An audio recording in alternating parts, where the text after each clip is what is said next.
Buenas tardes, se reanuda la audiencia luego de la inspección judicial decretada, siendo las 4:48 de la tarde. Preside la audiencia el honorable juez de la República, doctora Mónica Gracias Coronado. Por favor, todos de pie.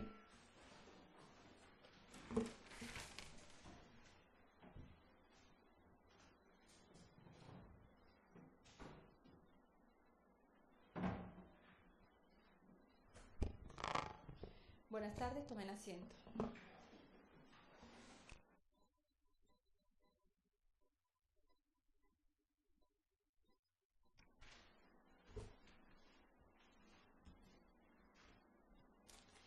Bien, continuamos con la diligencia luego de haber practicado la inspección judicial en el inmueble sobre el cual recaen las pretensiones. A continuación procederemos a escuchar el dictamen pericial del perito designado. Tenga la bondad y siga al estrado.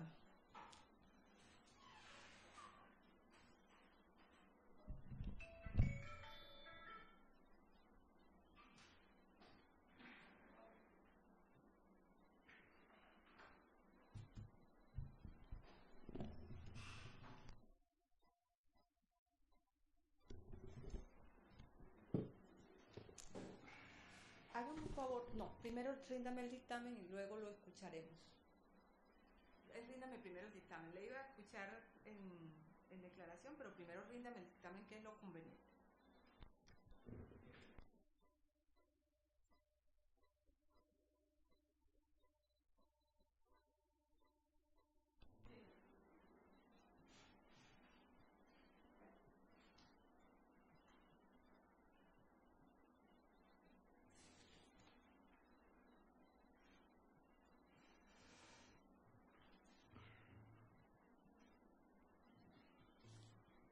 Con respecto a la identificación del predio, en su aspecto legal, se señala que la matrícula inmobiliaria que le corresponde es número 080-964 y el código catastral es el 000-2101 90000. Al momento de ya llegar al sitio, pude identificar el predio, en donde básicamente se ubica o tiene como linderos dos quebradas y ese por dos de sus linderos, y los otros dos linderos corresponden a la vía que conduce al Cerro Kennedy. Allí se verificó pues las medidas, e igualmente se tomó nota en cada una de las esquinas del predio de una manera con unos puntos de georreferencia. Que puedo proceder a anotarlos de una vez. Sí. Bueno, en una de las esquinas lo identifiqué como punto A. Se ubica en la longitud 74.0753-367, latitud 11.0963-159. Luego paso a lo que yo identifiqué como punto B, que es entre este punto A y punto B se encuentra el lindero sur.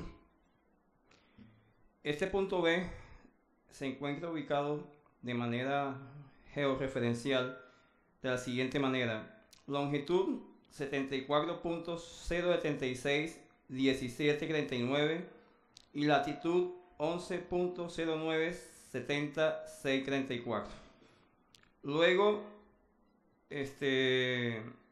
hice el recorrido sobre el lindero este del predio, el cual presentaba cierta inclinación sobre el terreno, cierta pendiente, con un poquito de dificultad, ¿sí? Y ubiqué el punto C con la siguiente georreferencia: longitud 74.0770.758 y latitud 11.096.2633. Aquí igualmente pues corroboré este lindero y luego pasé y aclaro, este lindero va paralelo a una de las quebradas, y luego pasé al punto D, que igualmente es otra quebrada, ¿sí? Como lo dije inicialmente, este predio se encuentra delimitado por dos quebradas y parte de la vía o carretera que conduce a Cerro Kennedy. Este punto D lo identifiqué de una manera georreferencial de la siguiente manera: longitud 74.0766.971 y latitud 11.095.2079. Por lo tanto, puedo determinar que efectivamente el predio corresponde al objeto acá del presente proceso. Le pregunto, ¿guarda identidad el predio que fue objeto de inspección judicial y del cual sobre el cual versó su dictamen con aquel que da cuenta la demanda y los documentos anexos en la demanda de reconvención? ¿Guarda coincidencia? Sí, señora juez, guarda coincidencia. Inicialmente pues lo identifiqué con respecto a la parte legal, con su matrícula inmobiliaria y con el código catastral, y efectivamente sí corresponde. Los elementos con que se identifican el inmueble, área, linderos y colindancia, ¿le permiten llegar a ese tipo de conclusión que ha expresado? Sí, señora juez. Bueno, del anterior dictamen pericial se corre traslado a los sujetos procesales para que puedan ejercer el derecho de contradicción. Si gustan interrogar al perito, así lo deben manifestar.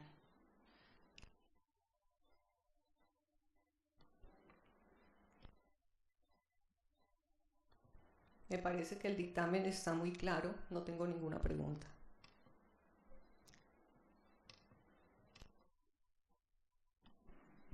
Gracias, señoría. Solicito permiso entonces para interrogar al perito frente a la prueba. Gracias. Doctor Hernando Vivas, es tan amable, ¿usted nos puede contar cuál fue el objeto de esta prueba? ¿Para qué fue usted nombrado por el despacho? Principalmente para la identificación del predio. Perfecto. Dentro de esa identificación del predio, usted pudo constatar entonces, adicionalmente a los linderos, usted pudo constatar que es un predio que es una finca de qué tipo, rural, urbana. Por las condiciones de su ubicación, más que todo, pues la considero rural, más que todo por su ubicación. Usted puede determinar, tomando los puntos de georreferencia, norte, sur, este, oeste, en ese trayecto usted pudo evidenciar que esta es una finca que tiene explotación económica de algún tipo.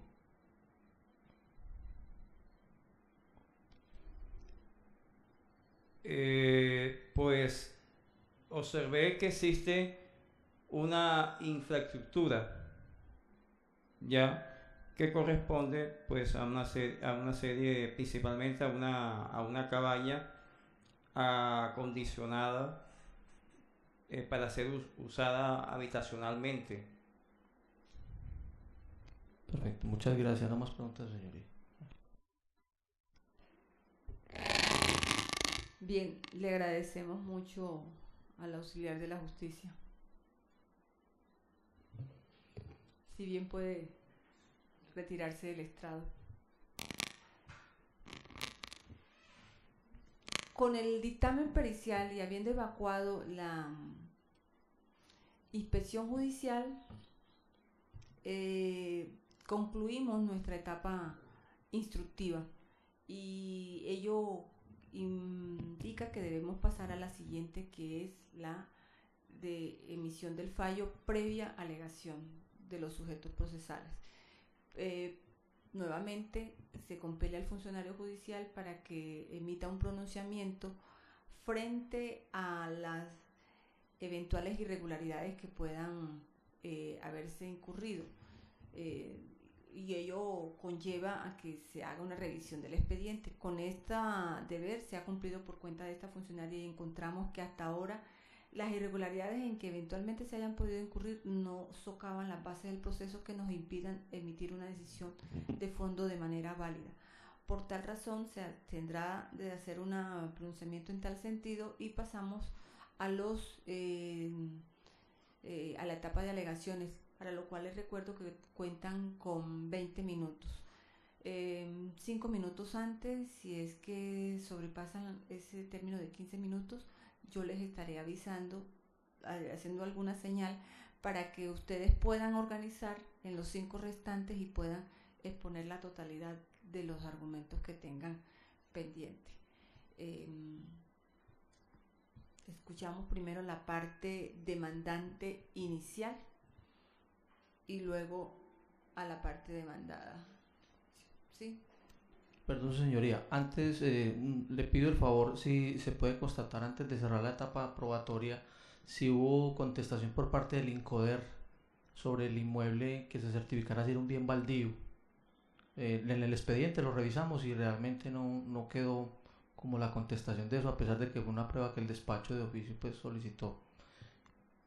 Y si fueron aportadas las escrituras de los predios por parte del demandante en pertenencia, autenticada como usted lo ordenó, su señoría. Lo vamos a verificar y eso va a ser objeto de la valoración en la sentencia. Muchas gracias, señoría. Vamos entonces a la parte demandante inicial.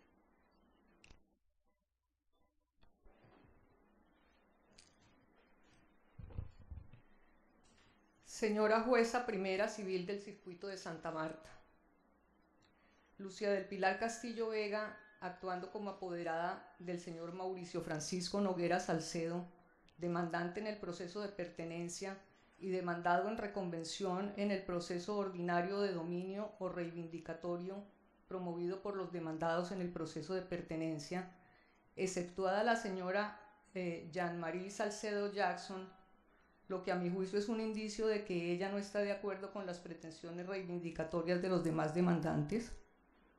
Comedidamente presento mi alegato de conclusión, solicitando que se acceda a las pretensiones de la demanda de pertenencia presentada por mi cliente, Mauricio Francisco Noguera Salcedo, y se nieguen las de Luz Marina Osorio Martínez, Tomás Suri Salcedo Osorio, Joaquín Ignacio Salcedo Osorio y Pedro Martín Salcedo Osorio, expuestas en la demanda en reconvención de dominio o reivindicatoria, pues concluida la etapa probatoria en ambos procesos y no habiendo en ninguno de los dos causal alguna que los pueda invalidar, quedó plenamente demostrado y además aceptado por los señores Luz Marina Osorio Martínez, Tomás Suri Salcedo Osorio, Joaquín Ignacio Salcedo Osorio y Pedro Martín Salcedo Osorio, como consta en el acta de la diligencia adelantada el 19 de abril de 2018, que desde el año 1998 y más de 10 años después de haber entrado en vigencia la Ley 791 de 2002,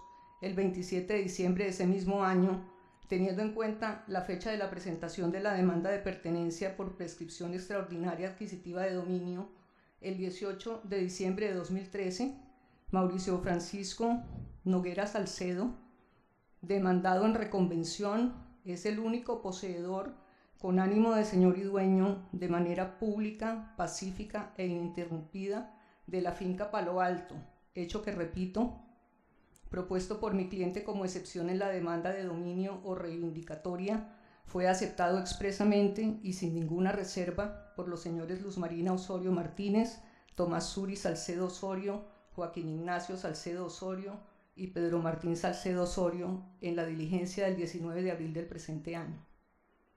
Analizadas las declaraciones juramentadas rendidas por los señores Luz Marina Osorio Martínez, Tomás Suri Salcedo Osorio, Joaquín Ignacio Salcedo Osorio y Pedro Martín Salcedo Osorio, en conjunto y bajo las reglas de la sana crítica, incluso tomando en cuenta como indicio en contra de las pretensiones de ellos el hecho de la no participación en la demanda de dominio o reivindicatoria por parte de Jean-Marie Salcedo Jackson, es evidente que ellos, desde 1998, el único acto que realizaron como titulares inscritos de la propiedad de la finca Palo Alto, antes de ser notificados de la demanda de pertenencia de mi cliente, fue registrar en la Oficina de Registro de Instrumentos Públicos de Santa Marta la protocolización de la sucesión del señor Joaquín Salcedo Angarita, lo que demuestra sin ninguna duda su abandono de dicha propiedad, por lo menos desde 1998, a sabiendas que quien detentaba la posesión de la finca Palo Alto,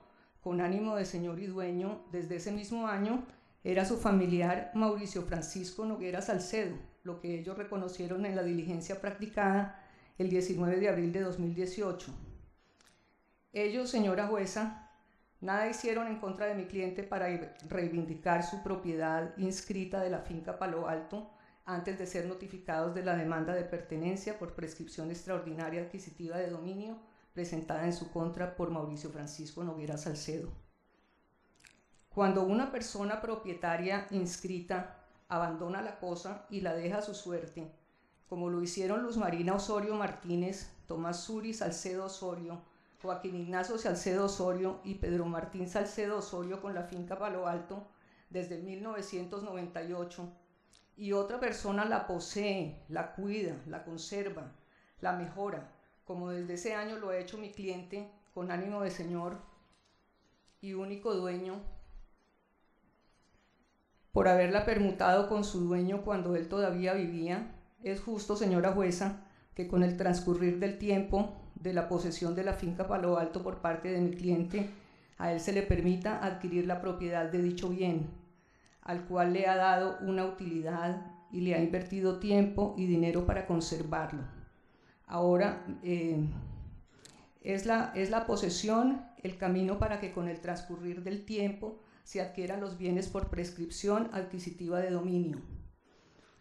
Por el contrario, como lo demuestran los testimonios de Cecilia Salcedo de Noguera y Pablo Salcedo Angarita, mi cliente Mauricio Francisco Noguera Salcedo, por intermedio de su padre y personalmente, desde 1998, viene ejerciendo la posesión del predio Palo Alto, por haberlo adquirido de su tío Joaquín Salcedo Angarita, mediante la permuta en 1994 de su derecho en una finca ubicada cerca a Bogotá, haciéndose cargo desde esa fecha del sostenimiento de la finca Palo Alto económicamente, como lo aseveró la señora Cecilia Salcedo de Noguera, quien manifestó que mientras Mauricio Francisco Noguera Salcedo estuvo en Cuba, su esposo, con los recursos económicos de Mauricio y bajo sus órdenes, se hizo cargo de esa finca en su nombre, lo que en nada desvirtúa la posesión de mi cliente ejercida desde 1998, pues el artículo 762 del Código Civil establece que la posesión es la tenencia de una cosa determinada con ánimo de señor o dueño,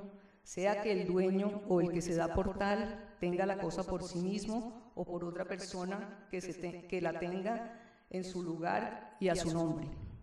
En este caso, señora jueza, aunque la posesión de la finca Palo Alto ejercida por mi cliente ha sido regular, pues la ha ejercido de buena fe, en virtud de la permuta realizada como un negocio familiar con su tío Joaquín Salcedo Angarita, se ha invocado por su parte la prescripción extraordinaria adquisitiva de dominio regulada por la Ley 791 de 2002, no solo por el tiempo de su ejercicio por más de 10 años contados desde el 27 de diciembre de 2002, cuando entró en vigencia, sino para evitar cualquier tipo de discusión con sus familiares en relación con la permuta, que fue un negocio familiar, quienes conociéndola la han negado, según lo aseveró la señora Cecilia Salcedo de Noguera, por instrucción de la señora Luz Marina Osorio Martínez, dada a sus hijos Tomás Suri Salcedo Osorio, Joaquín Ignacio Salcedo Osorio y Pedro Martín Salcedo Osorio, hecho en el que indudablemente no participó Jean-Marie Salcedo Jackson. Viendo el estado en el que está la finca Palo Alto actualmente, es indudable que mi cliente y sus trabajadores desde 1998 la han cuidado y mantenido, por lo que su posesión por parte de Mauricio Francisco es indudable, razón por la que se debe acceder a sus pretensiones, negando las reivindicatorias de la señora Luz Marina Osorio Martínez y sus hijos, no solo por su abandono injustificado de la misma desde 1998, sino también por su reconocimiento expreso del hecho de que desde ese mismo año, 1998, hasta ahora, Mauricio Francisco Noguera Salcedo, demandado en reconvención por ellos, es el único poseedor con ánimo de señor y dueño, de manera pública, pacífica e ininterrumpida de la finca Palo Alto, como consta en el acta de la diligencia llevada a cabo el 19 de abril de 2018.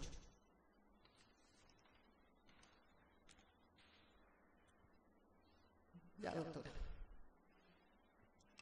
Lo escuchamos, doctor. Muchas gracias, señoría. Carlos Andrés Hernández Valencia, actuando como apoderado de los demandados en pertenencia y demandantes en reconvención, ejercitando la acción de dominio, presento a su honorable despacho los siguientes alegatos de conclusión así. El señor Mauricio Noguera Salcedo, por intermedio de la apoderada judicial, presentó demanda de pertenencia a prescripción extraordinaria de dominio en contra de mis portantes sobre el predio con folio de matrícula inmobiliaria número 080-964 La Oficina de Registro de Instrumentos Públicos de Santa Marta, con un área de 15.713 metros cuadrados.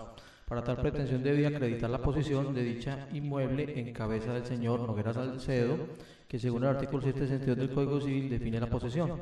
Dicha posesión puede darse de dos maneras, regular o irregular. La regular se da cuando existe un justo título y buena fe, o contrario censo, la posesión irregular aparece cuando no concurre ninguno de los elementos. Mediante el artículo primero de la Ley 50 de 1936, término de la prescripción común es de 20 años la extraordinaria y la de 10 años la ordinaria. A su vez, el artículo 5 y 6 de la Ley 791 de 2002 redujo las prescripciones a 10 años, la extraordinaria a 5 años, la ordinaria.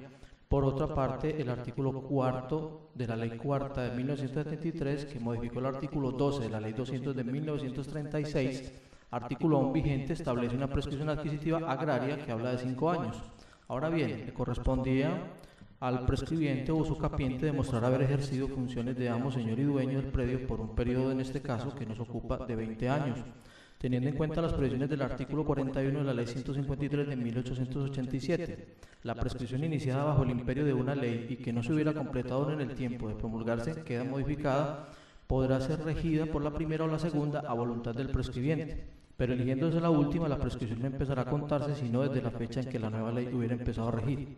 En el presente proceso de la usucapión se alegaron hechos anteriores a la entrada en vigencia de la Ley 791-2002, por lo que haber elegido la prescripción extraordinaria de 20 años contados desde 1998 no se cumple en gracia de discusión sino hasta el año 2018, y la demanda fue impetrada el 18 de diciembre de 2013.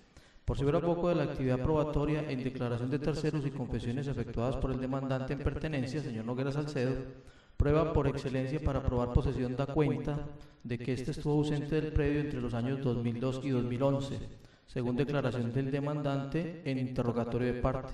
Y para más adelante, en su declaración al contestar la pregunta, infórmele al despacho si usted estuvo fuera del país los últimos 10 años, o sea, entre el año 2008 y el 2018, a lo cual contestó, respuesta, claro que sí. En auto del año 2017, octubre 21, el despacho aclaró que se trataba de un bien inmueble rural, por lo que estábamos en presencia de una prescripción adquisitiva de dominio extraordinaria agraria. Para ello ordenó oficiar al INCODER y a la Unidad Especial de Restitución de Tierras a fin de que se informara si el INCODER certificaba si era un bien inmueble, este bien inmueble era baldío y en qué calidad fue entregado, al igual que a la Unidad de Restitución de Tierras, que determinara si se había sido incluido en el programa de restitución de tierras. Del INCODER no aparece respuesta y de la unidad de tierra se establece que existe una investigación previa del predio. Ahora bien, al ser un bien inmueble rural, a no caber duda, le corresponde al usucapiente probar los elementos especiales exigidos por dicha prescripción agraria así. 5 años de posesión en condición de la primera de 3 elementos. Primera, que al momento de iniciar la posesión se tenga la convicción de buena fe que ese predio se trata de un bien baldío, o sea que es un propietario, que el propietario es el Estado, pues no muestra ningún tipo de contradicción o trabajo sobre la tierra sin ninguna señal de tener propietario privado. Segundo, que el terreno no sea superior a las 15 hectáreas y tercero, que le trabaje la tierra por un periodo no inferior a 5 años. A excepción del segundo requisito, los otros dos no se encuentran demostrados, pues no existe certeza de ser un bien baldío y de haberlo adquirido bajo esta condición por el usucapiente, y menos haber sido explotado económicamente, según precedente jurisprudencial de la Sala Civil de la Corte Suprema de Justicia, sentencia del 24 de febrero de 2015, CSC 6504-2015. Al inicio de la posesión, quien ejerza debe ingresar al predio con la creencia de la buena fe de que el mismo es un terreno baldío. En cuanto a la explotación económica del suelo, se debe hacer mediante hechos positivos como las plantaciones o cementeras, la ocupación de ganados y otro de igual significación económica, por lo que los cerramientos y las construcciones de edificios no constituyen por sí solo pruebas de explotación económica. Los testimonios dan cuenta de una finca de recreo, no de explotación económica del suelo. Y los 2 trabajadores del señor Pedro Blanco Sánchez, que además no nos consta que sean trabajadores porque no se esgrimió prueba documental de que sea trabajador, dijo en declaración que se sembró mora como hace 20 años aproximadamente, pero que muy poco, no como actividad económica, sino por pequeñas cantidades. Y en su igual forma, su turno el señor Luis Joaquín Blanco dice ser agricultor y ser trabajador 8 años atrás del señor padre del señor Noguera Salcedo, más no de este último. Dice que era podador de árboles y matas, pero no da cuenta de la explotación del bien en calidad agraria por 5 años como mínimo de forma ininterrumpida. Adicionalmente, da cuenta la apoderada del usucapiente, dice que el arrendador del bien desde mayo de 2016 y que en el pasado sembraron mora, pero es un dicho que no se prueba. Finalmente, da el traste con los requisitos del usucapión de precado y no reúne los requisitos ni de 20 años extraordinaria ni la de 10 años de la Ley 791 del 2002 por haber elegido la anterior por ser hechos constitutivos antes de la Ley 791 del 2002. Y menos los 5 años especiales de la Ley de Prescripción Agraria, pues no es un bien baldío y no fue explotado su suelo económicamente como lo exige, como se trata de una finca de recreo. Adicionalmente, las pruebas documentales aportadas al proceso, aunque al principio fueron aportadas en legal forma, las escrituras que dan cuenta del predio y los certificados de tradición y libertad, posteriormente el despacho, cuando en la audiencia inicial, cuando se decretaron las pruebas, ordenó no tener como pruebas las escrituras aportadas inicialmente y que se tuvieran en cuenta las pruebas posteriormente, que se daría un término, que no se puso término, pero que se aportaran las pruebas correspondientes documentales a las escrituras autenticadas, y esa prueba o esa carga de la prueba fue distribuida entre las 2 partes, esto es el demandante en pertenencia y el demandante en reconvención. Carga con la que cumplió el demandante en reconvención, pero no me queda claro si se aportaron las escrituras por parte del demandante en prescripción. Posteriormente, no queda prueba documental que dé cuenta de los actos de señor y dueño, como pagar impuestos y demás situaciones, pruebas documentales que estaban al inicio, pero que no constan realmente. En el curso de la diligencia se llegaron unas pruebas documentales que yo realmente no sé ni quién pagó los impuestos, ni cómo llegaron, ni cómo fue que se aportaron. Posteriormente, en tratándose de la acción reivindicatoria de dominio, para cerrar esta parte de prescripción, solicito al despacho que no sea tenido en cuenta las pretensiones y que en su lugar se analice la demanda de acción reivindicatoria o de dominio, en la cual da cuenta de los elementos que ella la componen así. La jurisprudencia ha dicho, en reiterada y uniforme, que para depender del éxito de la pretensión reivindicatoria de dominio, la concurrencia de los siguientes presupuestos. Primero, para la acción de dominio, la propiedad en cabeza del demandante. Se ha demostrado que la propiedad está en cabeza del demandante en este momento, con las pruebas documentales allegadas en tiempo. Segundo, la posesión del demandado. La posesión fue confesada al contestar la demanda de acción reivindicatoria de dominio por parte del demandado en reconvención. Tercero, la identidad del bien perseguido por aquel y el que esté posee. Y existe plena identidad con la prueba pericial y con las pruebas aportadas y con las confesiones y la fijación de hechos y de litigio, quedó esto probado. La cuarta, la singularidad de objeto material de la pretensión o cuota determinada del mismo. Nosotros estamos solicitando la reivindicación del 70%. La Corte Suprema de Justicia ha dicho que se puede solicitar una parte singularizada de un bien. La condición es que esté singularizada. Finalmente, la Corte Suprema de Justicia ha expresado que existe un quinto elemento, que es que no exista un contrato entre el titular del bien de dominio y el que lo posee. Este contrato, pues realmente, en realidad no fue demostrado. Se habla de, inicialmente la demanda, de que se posee el bien desde el 1998, situación que no fue demostrada. Realmente no quedó claro ni cuándo, tiempo, circunstancias de tiempo, modo y lugar en la que se recibió el bien por parte del señor Noguera Salcedo. Eso no quedó demostrado dentro de este proceso. Igualmente, posteriormente, como hechos nuevos en la fijación del litigio y en la fijación de hechos, en la demanda, en la audiencia inicial, se expresaron hechos nuevos en la demanda. Es decir, la versión fue cambiada y se empezó a hablar de un contrato de permuta que se celebró en el año del 94. Ese contrato de permuta, la misma ley 153 de 1887 habla de requisitos a sustancia en actus, en la que si se habla de permuta de bien inmueble se debe tener prueba de la escritura auténtica inclusive de esa situación. Este proceso adolece de esa prueba.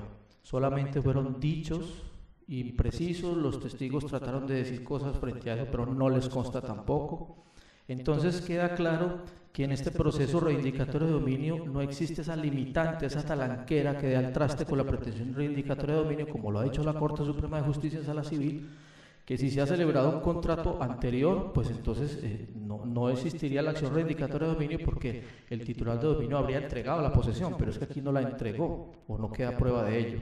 Incluso en la cadena de traspasos de propiedades está claramente descrito cómo fue que adquirió el dominio el causante o anterior propietario, que es el padre de los señores Salcedo Osorio, que era el señor Joaquín Salcedo Angarita, y él adquirió a La Bananera Limitada por compraventa en el año 1991, como consta en el certificado de tradición y libertad. Posteriormente fallece en el año del 15 de junio de 1996 y se da la delación de la herencia.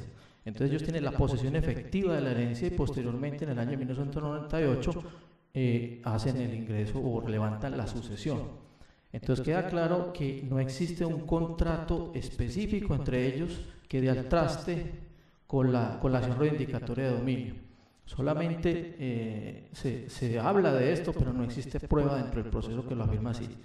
Igualmente, el título de dominio es anterior al título de posesión. Se enfrentan dos títulos, la propiedad de derecho y la propiedad de hecho, como es la posesión. Este título de acción reivindicatoria de dominio es anterior. Y finalmente, para terminar los alegatos de conclusión, pues en el caso de que su señoría acceda a las pretensiones reivindicatorias de dominio, pues le solicito se manifieste, aunque como ha dicho la Corte Suprema de Justicia, aunque sea de oficio, sobre las prestaciones mutuas. Valga decir que inicialmente nosotros en la demanda de reconvención estimamos o solicitamos un juramento estimatorio. El juramento estimatorio nunca fue objetado, como lo dice el Código General del Proceso, quedó unas cifras estimadas y no objetadas. Por el efecto de ello es que queda prueba del monto, no de la asistencia, pero prueba del monto. En el decurso de la situación, pues en aras de la equidad y la justicia, pues ha dicho la Corte Suprema de Justicia que el juez de primera instancia que acceda a la reivindicación de dominio deberá entonces pronunciarse sobre las prestaciones o restituciones mutuas en caso de que salga ante la acción reivindicatoria de dominio. Su señoría, nuestros clientes han sido personas serias, idóneas, se vieron abocados a una situación de orden público compleja, una situación familiar incluso, pero ellos han actuado de muy buena fe y ellos se sienten afectados con la no reivindicación de su predio. Yo le solicito a su señoría acceda a las pretensiones acciones reivindicatorias de dominio y por declinada las acciones de prescripción adquisitiva, ya que son normas de orden público y realmente no tiene que su estricto cumplimiento no se da. Muchas gracias, su señoría. Escuchados los alegatos de conclusión, nos queda más sino emitir la decisión de fondo, y por ello, a fin de incorporar los argumentos expuestos, escasos minutos por las partes, tendremos un receso hasta las 6:20.